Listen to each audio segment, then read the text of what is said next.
Have you ever dropped a check in the mail or handed one over to a cashier and literally a split second later felt that absolute pit in your stomach? You know the feeling. Well, welcome to this explainer. Today we're going to break down the exact actionable steps you need to stop a payment on a check with Chase Bank before it clears your account. Speed and accuracy are absolutely everything here, so let's jump right in. Look, whether your entire checkbook just vanished, you suddenly realized you were dealing with a scammer, or you just accidentally added an extra zero to the amount, that sheer panic, it's universal. But here is the good news. It's thankfully reversible if you act fast.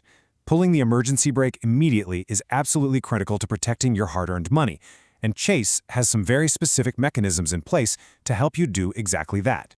So here is our chronological rescue plan for today. We'll quickly cover understanding stop payments, preparation and chase fees, the step-by-step stop process, some expert tips and best practices, troubleshooting common issues, and we'll wrap up with a quick recap and important disclaimers. All right, Section 1, Understanding Stop Payments. Now, the crucial point here is timing. A lot of people confuse a canceled check with a stopped check, but they are very different things. In banking terms, a canceled check actually means the system worked exactly as intended. The bank processed it, paid the money out, and then canceled the physical check so it can't be reused. In that case, the money is already gone. A stop payment order, on the other hand, is the preventative action you take to halt the check before it clears. Basically, once a check becomes canceled, a stop payment is totally useless. So when would you actually need to issue this order? There are a few common real-life scenarios. Maybe you lost a single check, or worse, your whole checkbook got swiped. Perhaps you just wrote the wrong amount or made it out to the wrong person. It's also a highly effective tool if you have a disputed transaction with a merchant who, say, didn't deliver what they promised, or if you suspect you've been targeted by a scam. You can even use it if you're canceling a membership and just want to guarantee that final payment doesn't sneak through. Okay, moving right along to Section 2, Preparation and Chase Fees. If you only take away one single thing from this explainer, let it be this. Chase uses automated systems to catch these checks. And automated systems, they require exact information. You absolutely must have the account number, the exact check number, or a consecutive range if your whole book was stolen, the payee's name, and the exact dollar amount. Seriously, if you provide incorrect or even slightly inconsistent information, the bank isn't responsible if that check slips through the cracks and gets paid. And as this breakdown brilliantly illustrates, how you actually stop the check matters to your wallet. You're going to see different fees based on your method. Using digital channels like Chase.com, the Chase mobile app, or even their automated phone system will cost you $25 per request. But if you walk into a branch in person or have a human banker assist you over the phone, that fee jumps up to $30.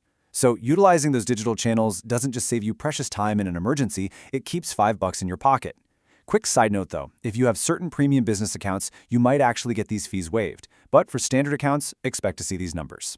Now for the main event, Section 3, the step-by-step stop process.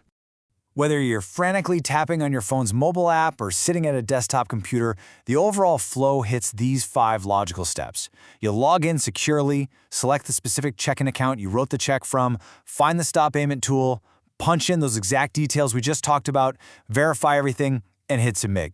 Let's look at what this actually looks like in practice. Notice how simple the navigation is once you know where to look. For business users on platforms like Chase Connect, for example, you just open up the Things You Can Do drop-down menu or the Account Services menu, and boom, stop payment on a check is nested right there. It's specifically designed to be super accessible in a time crunch. When you start the process, you'll see a simple input form. Notice how it asks you to specify right away if this is a single check or a consecutive range, and then it demands that exact check number, the payee, the amount, and your reason for stopping it, like suspected fraud or a lost item. After you submit, you'll get a transaction confirmation screen. Do not skip past this. You really want to make sure you see this screen as it proves your request is actively being processed. You can also keep an eye on your secure Message Center inbox to track the ongoing status of your request. All right, let's dive into Section 4, Expert Tips and Best Practices. Now, a stop payment is not some permanent infinite force field. The rules actually change depending on your account type. For personal accounts, your stop payment is valid for exactly 1 calendar year. That's it. After that, the bank has zero obligation to warn you if that check magically resurfaces and they pay it. You have to remember to manually renew the stop payment and pay the fee again if you're still worried. But if you have a business account, you get the option to set up automatic annual renewals for up to 6 additional years, which is a really nice perk. And here is a massive pro tip that trips a lot of people up. Even if Chase successfully stops the physical piece of paper from clearing, it does not magically erase your underlying debt or your contract. So say you stop a check for a car loan or a medical bill, you still owe that lender or doctor the money. In fact, it could even be considered fraud if you purchase goods and stop the check just to get out of paying for them. The stop payment simply halts that specific check. It doesn't cancel your real-world financial obligations. Next up, Section 5, Troubleshooting Common Issues. So standard personal and business checks are one thing. But what if the check you need to stop is an official bank check? We're talking cashiers, tellers, or certified checks. Well, these are treated entirely differently by the banking system because they represent guaranteed funds. Because those funds are guaranteed up front, stopping them is, well, it's a massive headache. You're subject to what's known as the 90-day rule. You can't just log into the app and tap a button. You generally have to provide a sworn legal statement to the bank that the check was lost, stolen, or destroyed. And even then, if someone presents the check, the bank might still pay it. To top it off, Chase isn't required to refund your money or issue a replacement check until a grueling 90 days have passed since the original issue date. Sometimes, they might even make you buy a surety bond. This is exactly why you have to guard cashier's checks as closely as you would a stack of physical cash. Finally, Section 6, Recap and Important Disclaimers. Let's bring all this together. To successfully navigate this whole process, speed is your absolute best friend. Act immediately before that check clears. Accuracy is your second best friend. Get those exact check numbers and amounts so the automated system doesn't miss it. Make sure you use digital channels like the Chase app to lock in that lower $25 fee, and always monitor your secure message center to verify the request is active. And hey, maybe set a reminder on your phone because that 1-year expiration date will sneak up on you fast. Now, a quick but important reminder. The information provided in this explainer is strictly for educational purposes. We've distilled the current Chase rules and procedures for you today, but as we all know, banking policies, terms, and fee structures can and absolutely do change over time.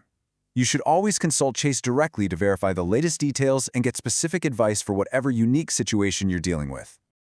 I'm going to leave you with this final thought to chew on. As you take control of your banking needs and master this stop payment process, you really have to ask yourself, is the paper check finally becoming a relic of the past in your own financial life? I mean, if a single misplaced check can cause 90 days of waiting, a bunch of anxiety, or a $25 fee, it might just be the absolute perfect time to transition your most critical payments to fully digital, instantly trackable methods. Thank you so much for joining me on this explainer, and stay financially secure out there.